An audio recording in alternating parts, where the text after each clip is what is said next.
Buenos días, muchas gracias a la organización del Congreso por acoger mi ponencia titulada Cuerpos eternos, el cuerpo reproducido a través del vaciado del natural. Mi nombre es Javier Martínez Pérez y soy profesor del Departamento de Escultura y Formación Artística de la Facultad de Bellas Artes de la Universidad Complutense de Madrid. Esta ponencia propone una reflexión a través del análisis de la representación contemporánea del cuerpo, ya no como un elemento vehicular didáctico en una interpretación eminentemente estética de la anatomía humana, sino como la huella de un suceso acaecido. En ella analizamos cómo la recuperación de la técnica del vaciado del natural en representaciones artísticas del cuerpo,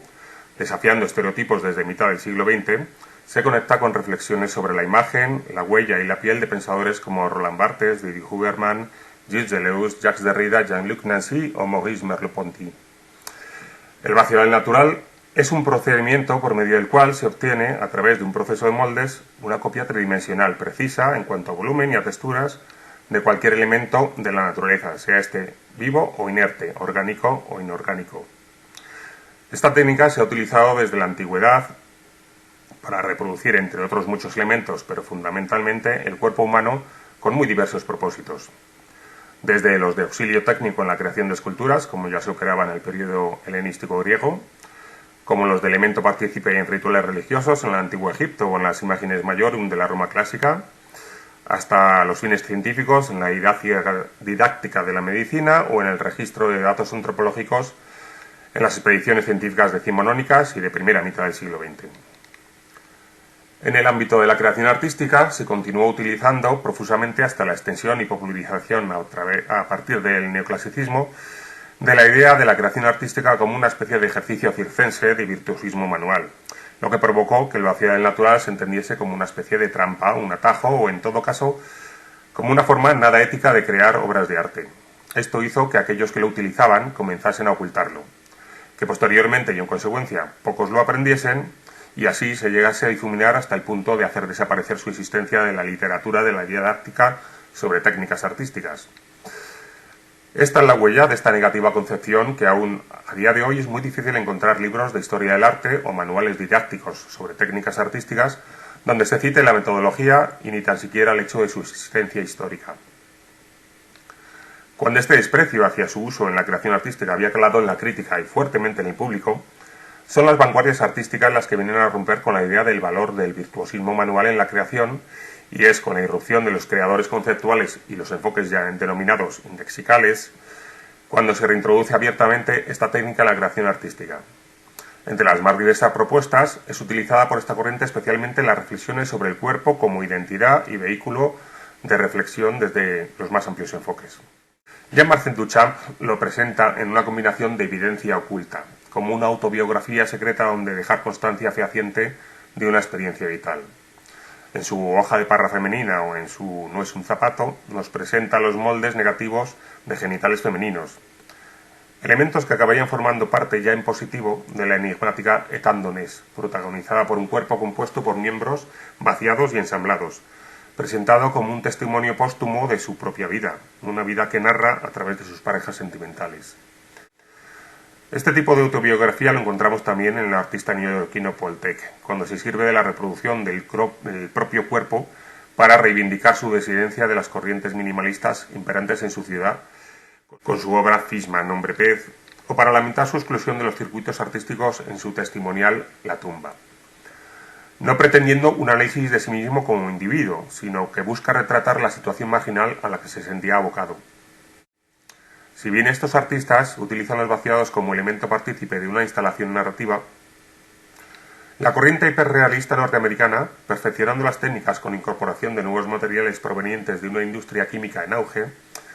hacen del vaciado natural un elemento protagonista y evidente en sus propuestas. Salvando composiciones sustancialmente estéticas, aunque testimonio de una nueva y diversa sociedad, como es el caso de John de Andrea, surge la presentación de cuerpos como elemento reflexivo acerca de los cambios sociales impuestos por una sociedad ferozmente consumista en la obra de Dwayne Hanson. Con una fidelidad anecdótica nos muestra con crudeza y cierta dosis de ironía características extremas de la Norteamérica de los años 60.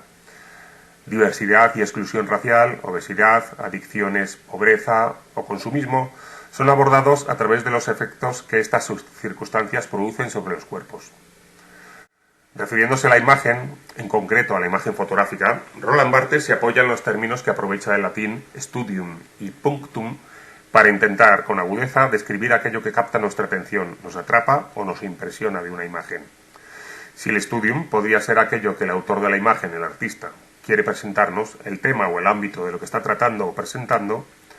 el punctum sería aquello que nos punza, que nos impacta, aquella parte más enigmática o indescriptible que deja huella como un punzón en nuestra percepción de la imagen. Alrededor de esta definición incardinamos la obra de George Segal, quien se sirve de ciertas características del vaciado natural para mostrar actos o ámbitos sociales por medio de la representación de cuerpos protagonistas. Y decimos ciertas características del vaciado natural, pues Segal no utiliza el proceso completo de la técnica, sino que cubriendo los cuerpos de sus modelos con vendas de escayola, deja sin realizar posteriormente un positivado del negativo obtenido. Compone sus protagonistas con los negativos, dejando el hueco del cuerpo ausente invisible en el interior de las mismas, proporcionando al exterior la información de una organicidad interna con una ausencia total de detalle.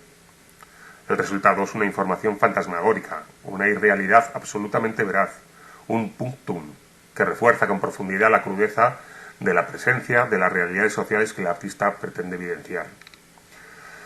De esta concepción del vaciado como fotografía tridimensional analizamos cómo las reflexiones de pensadores que afrontan la idea de la huella como testigo de un suceso protagonizan un papel determinante en la base conceptual que sustenta la reintroducción del vaciado natural en las propuestas artísticas que lo reincorporan. Así, Didi Huberman reflexiona sobre la huella concebida como un rastro material o gestual que atrapa un significado histórico, político o cultural. Un testigo de un suceso que puede ser leída y reinterpretada en el arte y otras manifestaciones visuales. Gilles Deleuze nos habla de la huella tanto para referirse a los rastros o marcas que dejan los cuerpos en el mundo material como las huellas que el mundo deja en nuestra piel.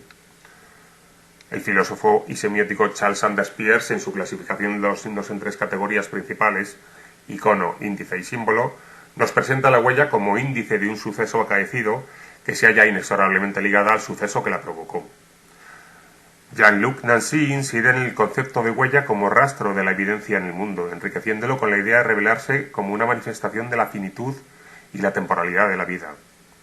Y con una gran carga poética, sin dejar de ser certero, Jacques Derrida nos habla de la huella de la presencia de una ausencia, la marca presente que nos indica que el protagonista del suceso ya no está ahí. En este entorno conceptual, la mexicana Teresa Margolles se sirve con cruda intencionalidad del negativo del vaciado natural como huella, evidencia de un suceso en su obra titulada Catafalco. Esta artista, aprovechando la falta de regulación, la corrupción y la facilidad de soborno que igualmente denuncia con sus acciones, se dirige a las morgues donde se custodian los cuerpos de asesinados en las disputas del narcotráfico mexicano para elaborar moldes de los mismos. La obra nos presenta los negativos realizados sobre los cuerpos que registran tanto los agujeros de las balas que los atravesaron provocando su muerte, la sangre impregnada en la escayola, así como las deformaciones, desgarros y demás huellas de la violencia sufrida. Los cuerpos ausentes quedan evidenciados como la denuncia de un problema social y como noticia de un suceso a través de la imagen de una piel. El desafío de los estereotipos y normas corporales es llevado también a la evidencia reivindicativa por Mark Quinn, en 2005 con la escultura de Alison Lapper embarazada para el cuarto zócalo de Trafalgar Square. Este zócalo de la famosa plaza del centro de Londres estaba destinada a una estatua dedicada a Guillermo IV, que nunca fue realizada por falta de fondos. Acompañada de otros 3 zócalos con estatuas de corte memorial e historicista, estuvo vacía durante más de 150 años hasta que en 1998 se encargaron 3 esculturas para una exposición temporal y consecutiva sobre este pedestal vacío. Tuvo tal éxito la iniciativa que hizo crear la comisión del cuarto zócalo para continuar con esta idea y seleccionar las consiguientes obras que temporalmente lo vayan a ocupar. La británica Alison Lapper nació sin brazos, en un cuerpo pequeño y con las piernas más cortas de lo normal. Fue abandonada por sus padres, criada en un centro de disminuidos, e igualmente abandonado posteriormente por su pareja cuando ésta se quedó embarazada. El artista Mark Quinn fue seleccionado para ocupar el cuarto zócalo entre los años 2005 y 2007, donde instaló una escultura en mármol de 3,5 metros de altura de esta mujer embarazada, realizada a partir de un vaciado natural sobre el cuerpo de la propia Alison. El hecho de estar acompañada por otras 3 esculturas que ensalzan grandes vidas ejemplares, hombres en todos los casos, llevó a Quinn a la oportunidad ideal de desafiar las nociones sobre belleza y discapacidad de las personas y homenajear así el heroísmo de una mujer frente a la carga de la adversidad.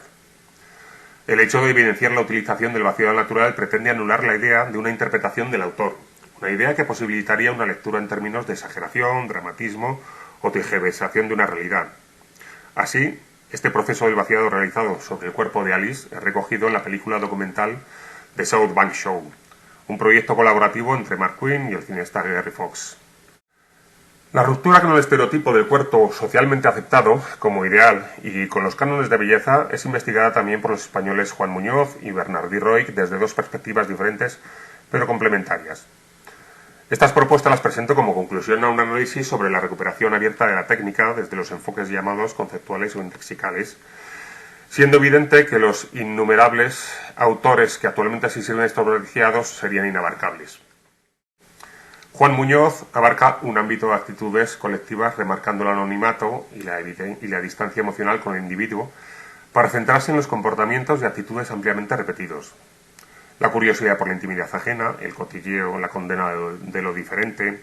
la presión de grupo, la marginación del independiente, son temas que presenta el artista con crudeza en sus instalaciones de grupos de individuos.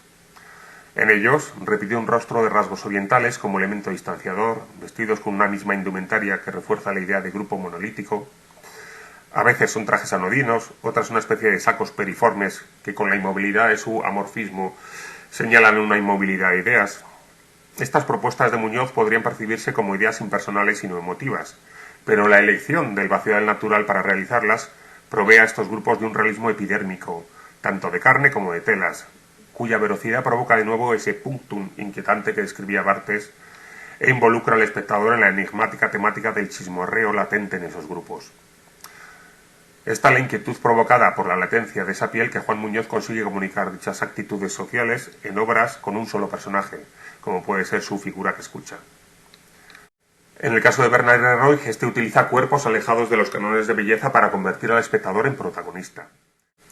creando escenas de una belleza poética que consigue a través de la luz, del blanco impoluto de sus figuras, la limpieza en la ejecución de los vaciados y su armonización con la arquitectura que los acoge. No crea protagonistas aldéticos o apolíneos, cuerpos inalcanzables que nos ubicarían obligatoriamente en el lado del espectador.